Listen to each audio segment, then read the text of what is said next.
မြမသမိုင်းမှာထူးခြားလှတဲ့ရဟန္တာပုဂ္ဂိုလ်ကြီးတွေအမြောက်အများပေါ်ထွက်ခဲ့ပူပါတယ်။အဲ့လိုထူးခြားလှတဲ့ရဟန္တာပုဂ္ဂိုလ်ကြီးတွေရဲ့အကြောင်းကိုစိတ်ဝင်စားဖွယ်ကောင်းအောင်ရှာဖွေတင်ဆက်ပေးနေရင်ကယနေ့မှာတော့ရဟန္တာထူကုံလွန်ဆရာတော်ဘုရားကြီးဦးတီစနိယရဲ့ထူးခြားလှတဲ့ဘဝဇာတ်ကြောင်းထေရုပတ္တိကိုတင်ဆက်ပေးပါမယ်။လွန်ခဲ့တဲ့နှစ်ပေါင်းများစွာက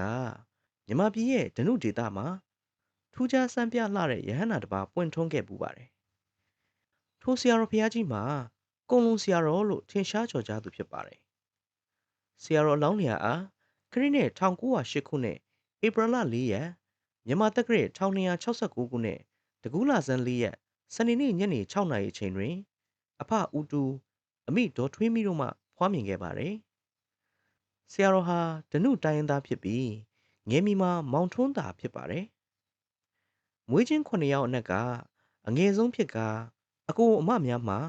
မဝိုင်းမပုံမောင်ညိုမောင်ပိုမောင်ချိုရှမ်းပုံနဲ့မောင်ထွန်းသာတို့ဖြစ်ကြပါတယ်။ဆရာတော်လောင်းလျာ3နှစ်သားအရွယ်တွင်ဖခင်ဖြစ်သူဆုံးပါသွားပြီးမကြမီမှာပင်မိခင်လည်းဆုံးပါသွားခဲ့ရပါတယ်။ဒါကြောင့်ဆရာတော်လောင်းလျာဟာရဟန်းဘဝသို့ရောက်သည့်အထိခဲယဉ်စွာနေထိုင်စားသောက်ခဲ့ရပါတယ်။ထို့သောသောငယ်ဘဝဒုက္ခများကနောင်ခါဆရာတော်ကြီးရဲ့တန်ဝေကတရားကိုပိုမိုနှက်ဆိုင်စေခဲ့သည်မှာယုံမှားဖွယ်မရှိပါ။အသက်19နှစ်နဲ့6လပြည့်သောခရစ်နှစ်1929ခုနှစ်ဇူလိုင်လ6ရက်နေ့တွင်ရဟန်းပေါင်သို့တက်ရောက်ခဲ့ပါတယ်။ရဟန်းကာများမှာတောင်ကြားကြီးရွာနေဥပစင်းဥပကျွေနှင့်ဇနီးတော်ဆွေတို့ကကြီးမှု၍တမဲရွာနေဥဖိုးနီဒေါ်လန်းဒေါ်မာတို့ဖြစ်ကြပါတယ်။ရဟန်းဖြစ်ပြီးနောက်ပညာရှာမိရာ၌လည်းဆရာတော်ဟာမန္တလေးမြို့သို့ကြွရောက်ခါဖျားကြီးတိုက်မော်လမြိုင်ကျောင်းတွင်လေးဝါခန့်ပညာသင်ကြားခဲ့ပါတယ်။ထို့နောက်ပင်တရမြို့ပွေးလာကျောက်တော်ကျောင်း၌လည်းပညာဆက်လက်သင်ကြားတော်မူခဲ့ပါတယ်။ထိုကျောင်းတွင်ရွှေဦးတောင်းတောင်ဆရာတော်ဦးကုမာရနှင့်ဗိုလ်ကလေးဆရာတော်ဦးပညာဇောတာစတဲ့ပုဂ္ဂိုလ်ကျော်များဟာဆရာတော်ရဲ့ပညာသင်ဖတ်များဖြစ်ကြပါတယ်။ဆရာတော်ရဲ့ဆရာရင်းမှာဥကိတိဖြစ်ပြီးအကိယပညာတောရင်းအပင်များနဲ့ဆေးပြုလုပ်ခြင်းပညာတို့မှာကျွမ်းကျင်သူဖြစ်ပါတယ်။ထို့ပြင်ဥက္ကန္နမထံမှလည်းပကြီးပပုဆေးပညာအင်းပညာမန္တန်ပညာများကိုထူးခြားစွာသင်ကြားခဲ့ရပါတယ်။ထို့နောက်ဆရာတော်ဟာပွေးလာမြို့တွင်မနေတော့ပဲ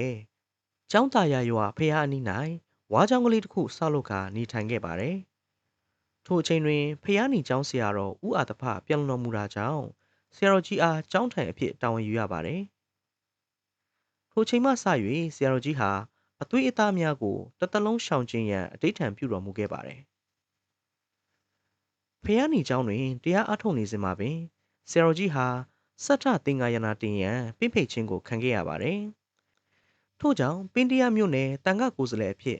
ရန်ကုန်မြို့ကဘာကြီးကုန်းမြေမဟာပါဒနာလိုင်ကူတော်ကြီးသို့ကြွားမြန်း၍သင်္ကာယနာတင်တော်မူခဲ့ပါတယ်။ခရစ်နှစ်1956ခုနှစ်မှာလော်ဂီကိစ္စများကိုအလွန်ညှင်းငွေ့တော်မူသဖြင့်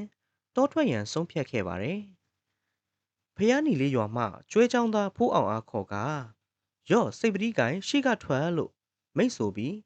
သင်္ကန်းသုံးတယ်ဖြင့်အနောက်ဘက်တောင်တန်းရှိဘောနှင်းကူသို့တောထွက်ခဲ့ပါတယ်။သို့တော့ဂူတို့ရောက်သောအခါအလွန်ကြောက်စရာကောင်းတဲ့အရာများကိုတွေ့ရသဖြင့်ဥဖိုးအောင်မှရွာသို့ပြန်ပြေးသွားခဲ့ရပါတယ်။ဆရာတော်ကြီးရဲ့တရားအထုတ်မှုမှာထိုတွင်မဆုံးနိုင်သေးဂလုံတောင်မှတောင်စောင်းနှံများကလည်းဆရာတော်ကြီးအားသာသနာပြုရန်ဖိတ်ကြားတာကြောင့်ထိုမှတဆင့်ဂလုံတောင်သို့ကြွရောက်ခါတရားဓမ္မကိုဆက်လက်အားထုတ်တော်မူပါတယ်။အဲ့ဒီချိန်ကစပြီးဆရာတော်ကြီးရဲ့ထူးခြားတဲ့ဂုဏ်တော်များဟာတစ်ခုပြီးတစ်ခုထင်ရှားလာခဲ့ပါတယ်။အဲ့လိုထင်ရှားလာတဲ့ဂုဏ်တော်တွေထဲကမှထူးခြားလွန်းလာတဲ့ဂုဏ်တော်အချို့ကိုတင်ပြပေးပါမယ်။ဆရာတော်ကြီးဟာတက်တက်လို့ခဲပွဲဘောစဉ်ကိုနှစ်ပေါင်း30ကျော်စားသုံးတော်မူပေမဲ့ကျမ်းမာရေးချို့တဲ့ခြင်းစိုးစင်းမြမရှိပဲပဂတိကျမ်းမာဝါဖြိုးတော်မူခြင်းဆရာတော်ကြီးရဲ့အထူးစင်ကြယ်တဲ့သီလတကူကြောင့်အသားတော်မှာနန့်တာစီနန့်ထွက်ပေါ်နေခြင်းဆရာတော်ကြီးရဲ့ခြေတော်ရင်းကိုလာရောက်ဖူးမြော်လိုသူတွေဟာတက်တက်လို့စားပြီးမှသာဆရာတော်ကြီးထံကိုအစဉ်ပြေချောမွေ့စွာရောက်ရှိနိုင်ခြင်းအကယ်၍အသားစားလာပါကအခက်အခဲတစ်မျိုးမျိုးနဲ့ကြုံတွေ့ရပြီးလန်ခီမာတင်တက်ခေါက်လှည့်ပြန်ရခြင်းဆရာတော်ကြီးဟာကျောင်းတော်ကိုယနေ့ဧည့်သည်မြင့်မြတ်ရောက်ရှိလာမယ်ဆိုတာကို မလာခင်တည်းကကြိုတင်ပြီးအတိအကျသိတော်မူခြင်းအောင်လန်းနည်းနဲ့ပြူစားခံထားရတဲ့သူတွေရှိရင်ဆရာတော်ကြီးရေသုံးသက်တော်မူပြီးတဲ့ရေများကိုတောက်သုံးပါကဘလို့ပယောကအနှောက်အယှက်မျိုးမစိုးပျောက်ကင်းချမ်းသာခြင်းတော်ယုံတင့်ယုံနေမကောင်းဖြစ်နေသူတွေဟာဆရာတော်ကြီးရဲ့ခြေတော်ရင်းတို့ရောက်ရှိလာပြီးဥချလိုက်ယုံများနဲ့လုံးဝတတ်တာပျောက်ကင်းသွားခြင်းချွင်းချက်အနေနဲ့တော်ယုံတင့်ယုံလို့ပြောတာကြောင့်ခေါင်းမူခေါင်းကိုက်စတဲ့တာမန်နေမကောင်းဖြစ်ခြင်းကိုဆိုလိုပါတယ်တချို့ကအလွန်ကျူးပြောတယ်ဆိုပြီးပြင်းမာလိုစိတ်ဝင်သွားမှစိုးခြင်းကြောင့်ဖြစ်ပါတယ်ဆရာတော်ကြီးရဲ့ကျောင်းတော်ကိုဧည့်သည်အရေးအတွက်မြည်မြပင်ရောက်လာစေကမူအချိန်ခါမရွေအခက်ခဲမရှိအိပ်ဆက်အနားယူနိုင်ခြင်းဆရာတော်ကြီးဟာကျမ်းမာရေးအရာလဲလျောင်းတရားမှတ်ခြင်းမှအပါထိနမိတ်တအိတ်ချင်ငိုင်းမိမှုလုံးဝမရှိခြင်းဆရာတော်ကြီးထံလာရောက်ဖူးမြော်သူများကိုအစဉ်အတန်းမခွဲကြအချိန်အကန့်အသတ်မရှိဘဲအဖူးမြော်ခံခြင်းဆရာတော်ကြီးရဲ့အဋိဋ္ဌံမှာပဋ္ဌာန်းဆက်ရှိသူမှန်သမျှဖူးတွေ့ခွင့်ရရှိရမယ်လို့ဆိုခြင်းဆရာတော်ကြီးရဲ့ကျောင်းတော်မှာပစ္စည်းလေးပါးကိုလိုလေသေးမရှိအောင်ပြည့်စုံပြီးတစ်နှစ်တစ်ခါဆရာတော်ပိုင်ပစ္စည်းများကိုတခုမကြံပြန်လည်ဝင်ငှလှူဒန်းပြလိရှိခြင်းဆရာတော်ကြီးရဲ့ညာလက္ခဏာတော်မှာရှင်သေဝလိပုံတော်နဲ့ဘဲဘက်လက္ခဏာတော်မှာရှင်ဥပဂုဒ္ဒပုံတော်ပါရှိခြင်းဒီနေရာမှာလက်ဘဝနှစ်ဖက်မှာယဟန္တာပုံတော်ကြီးတွေပါရှိတယ်ဆိုတာထင်ထင်ရှားရှားမဟုတ်ပဲယဟန္တာကြီးတွေပုံတံလက္ခဏာများပါရှိခြင်းကိုဆိုလိုခြင်းဖြစ်ပါလိမ့်မယ်ဒါကကျွန်ုပ်တူဦးသေးသောအထင်ပါခြေဘဝတော်တွင်ကြာပွင့်များပါရှိ၍အဲ့ဒီခြေဘဝတော်နဲ့ဝေဒနာရှိတဲ့နေရာကိုကပ်ပြီးဆရာတော်ကြီးမေတ္တာပို့ပေးပါကထူးခြားစွာနဲ့ဝေဒနာတွေပျောက်ကင်းတတ်တာသွားခြင်းအစရှိတဲ့အရာတွေကတော့ဆရာတော်ဘုရားကြီးရဲ့ထူးခြားလှတဲ့ဂုဏ်တော်များဖြစ်ပါတယ်ဆရာတော်ကြီးဟာယဟန္တာပုဂ္ဂိုလ်တူကြီးဖြစ်တာကြောင့်ယဟန္တာတို့ရဲ့ဂုဏ်တော်တွေဟာဒီထက်အစာပေါင်းများစွာများပြားလှပါတယ်ထို့ရင်မကသေးပဲဆရာတော်ကြီးဟာစားပွဲအာဟာရများလှူဒန်းသူရှိရင်ဖုံးပေးတော်မူပြီးမရှိရင်လည်းဖုံးမပေးဘဲနေနိုင်တော်မူပါတယ်ရက်ရှည်လာများကတ်လူသူမရှိရင်ပင်ကျမ်းမာချမ်းသာစွာနေနိုင်စွမ်းရှိပါတယ်အသွေးလွတ်အသားလွတ်တစ်သီးတစ်ရွက်များကိုသာဖုံးပေးတော်မူပြီးဖြူစင်သောသီလာတည်ကြည်သောသမာဓိထူးမြတ်သောပညာတို့နှင့်ပြည့်စုံတော်မူပါတယ်ဂလုံတောင်တွင်သတင်းသုံးစဉ်ထူးခြားမှုများလည်းရှိပါသေးတယ်ဆရာတော်ကြီးဟာဘော်နင်းကူမှာတရားအထုတ်နေစဉ်ညအခါမှာဂူထဲမှာအလင်းရောင်များထွက်ပေါ်နေရကြောင်းရွာသားများလာရောက်ကြည့်ရှုကြရာဆရာတော်ကြီးတပါးတည်းကိုသာတွေ့ရပါတယ်နောက်အခါမှာဆရာတော်ကြီးပြန်လည်မိန့်ကြားတာကနတ်မြမာရီညအခါဆရာတော်ကြီးအားလာရောက်ဖူးမြော်ခြင်းကြောင့်ဖြစ်တယ်လို့ဆိုပါတယ်ထို့နောက်ကြားတွင်ကူသို့ပြောင်းရွှေ့၍တရားအထုတ်ပြန်ရာကြားများကျက်တစ်များကလာရောက်ပူဇော်ကြပြီးဆရာတော်ကြီးအားနမ်းရှုပ်ကြပါတယ်အရိုင်းတလိษံများဟာကြောင်ကလေးများကဲ့သို့တိမ်မွေ့စွာပူဇော်ပြီးပြန်သွားကြလိမ့်ရှိပါတယ်ဂလုံတောင်းဟုခေါ်ရခြင်းမှာဂလုံမင်းကြီးနေထိုင်ရာအရက်ဖြစ်သောကြောင့်ဖြစ်ကြောင်းဆရာတော်ကြီးကမိန့်ကြားပူပါတယ်ဂလုံတောင်အနီးနှစ်ဖာလုံခန့်အကွာ၌နှွေမိုးမရွေရေအမြဲရှိတဲ့အိုင်ကြီးတစ်ခုရှိပြီးနဂါးများရေကစားရာအိုင်ဖြစ်ကြောင်းလည်းသိရပါတယ်တခါကလေဂလုံတောင်မှာဆရာတော်ကြီးသတင်းသုံးတရားအထုတ်နေစဉ်ရှေးရခင်ကလူဆိုးလူမိုက်များခိုအောင်ရာဖြစ်တဲ့အလျောက်ဆရာတော်ထံတပည့်တကားများလာရောက်လှူဒန်းထားတဲ့ပစ္စည်းများကိုလူဆိုးများကလာရောက်ယူကြပြန်တယ်ဆရာတော်ကြီးမှာက၎င်းပစ္စည်းများကိုယူခြင်းသိသူယူရန်ခွင့်လွတ်စွန့်ပယ်ထားပြီးဖြစ်၍လူဆိုးများအားလည်းအလူခံပုဂ္ဂိုလ်ဟုသတ်မှတ်ခါပေးလူခဲ့တယ်လူဆိုးများဟာကောင်းမွန်စွာအလူမခံပဲလောဘရမတ်ဆိုးကြောင့်ဆရာတော်ကြီးအားရိုက်နှက်ပြီး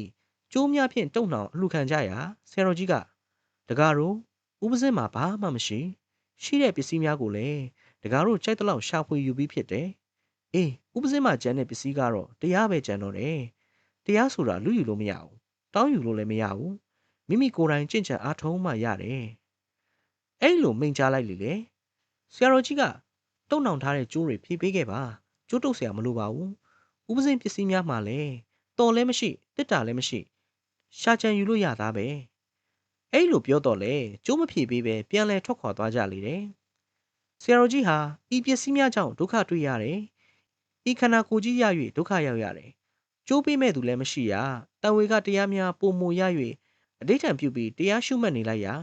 ဖြည့်ပေးမဲ့သူမရှိပဲကျိုးများဟာအလိုလျောက်ပြေကုန်လေတယ်ဆရာတော်ကြီးဟာလူဆိုးများချီနှောင်ခဲ့တဲ့ကျိုးကိုမိဘုံနဲ့ထည့်လိုက်လေတယ်ထို့အခါလူဆိုးများနေထိုင်ရာအိမ်များမိလောင်၍ ဆရာတော်ထံမှယူထားတဲ့ပစ္စည်းများပေါ်လာလေတယ်။ဆရာတော်ကြီးရဲ့ဖုံးတကွအာနုပေါ်မှာအံ့ဩထူးခြားဖွယ်ဖြစ်ပါတယ်။ဆရာတော်ကြီးဟာအသွေးလွတ်အသားလွတ်ဖြစ်တဲ့တစ်သီးဝလံများကိုဖုံးပေးတော်မူတာကြောင့်ထူးဆန်းတဲ့အသီးနှံများကဆရာတော်ကြီးထံကိုရောက်ရှိလာတတ်ပါတယ်။ဘူးဖျားသည်ဘူးသီးတွင်ဖျားပုံပေါ်ခြင်းဘူးငန်းသည်ဘူးသီးတွင်ငန်းပုံပေါ်ခြင်းပြောင်းမှုကိုးစုစေသည်ပြောင်းမှုကိုးဖို့တွင်အလေမအဖူးကြီးကိုကြံအဖူးများကရန်၍ဇေဒီပုံပေါ်ခြင်းစတဲ့ထူးဆန်းတဲ့အသီးများဟာဆရာတော်ကြီးထံကိုရောက်ရှိလာတတ်ပါတယ်။ဆရာတော်ကြီးဟာပရိယတ္တိပရိပတ်တိတာမကပကြီးပပုပညာကိုပါတက်မြောက်တော်မူတာကြောင့်ဂလုံတောင်ရှိတစောင်းများတွင်တက်ဆင်ထားသောပန်းဆွဲများဟာဆရာတော်ကြီးကိုယ်တိုင်ရေးဆွဲတော်မူတဲ့ပန်းဆွဲများဖြစ်ပါတယ်။ထို့ပြင်ဆရာတော်ကြီးဟာအမေရိကန်၊ထိုင်း၊ဂျပန်၊စင်ကာပူ၊အိန္ဒိယဗုဒ္ဓဂါယာစတဲ့နိုင်ငံခြားဒေသများသို့ကြွရောက်၍သာသနာပြုခဲ့ပါတယ်။ဤသို့သောထူးခြားချက်များနှင့်ပြည့်စုံတော်မူသောကွန်လွန်ဆရာတော်ဘုရားကြီးဟာခရစ်နှစ်2004ခုနှစ်ဧပြီလမှာခန္ဓာဝန်ချတော်မူခဲ့ပါတယ်။ကွန်လွန်ဆရာတော်ဘုရားကြီးရဲ့ဘဝဖြစ်စဉ်ကိုပြန်လည်သုံးသပ်ကြည့်တော့ကျွန်တော်တို့ရရှိလိုက်တဲ့အနှစ်သာရများစွာရှိပါတယ်။ဆရာတော်ကြီးဟာငယ်စဉ်ကပင်မိဘနှစ်ပါးစလုံးဆုံးရှုံးခဲ့ရတော့လေဇွဲလုံလာစိတ်ဓာတ်ကြံ့ခိုင်မှုတို့နဲ့ရဟန်းပေါင်ကိုရောက်ရှိခဲ့ပြီးပရိယတ္တိပฏิပတ်တိနှစ်ဖြာလုံးကိုထူးထူးခြားခြားပွားများအားထုတ်တော်မူခဲ့ပါတယ်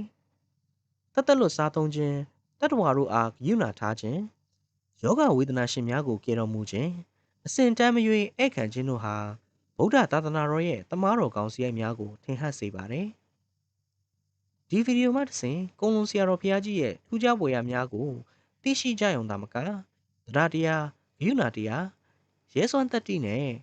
ကိုချင်းတီလာတို့ရဲ့အရေးပါပုံကိုပါသင်ယူနိုင်ကြပါစေကြောင်းဆန္ဒပြုလိုက်ပါတယ်။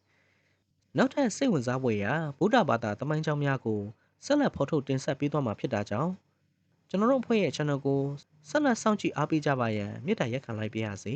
။အဆုံးထိနားဆင်ပေးခဲ့ကြတဲ့တဦးတယောက်ချင်းစီတိုင်းကိုကျေးဇူးအထူးတင်ရှိပါတယ်ခင်ဗျာ။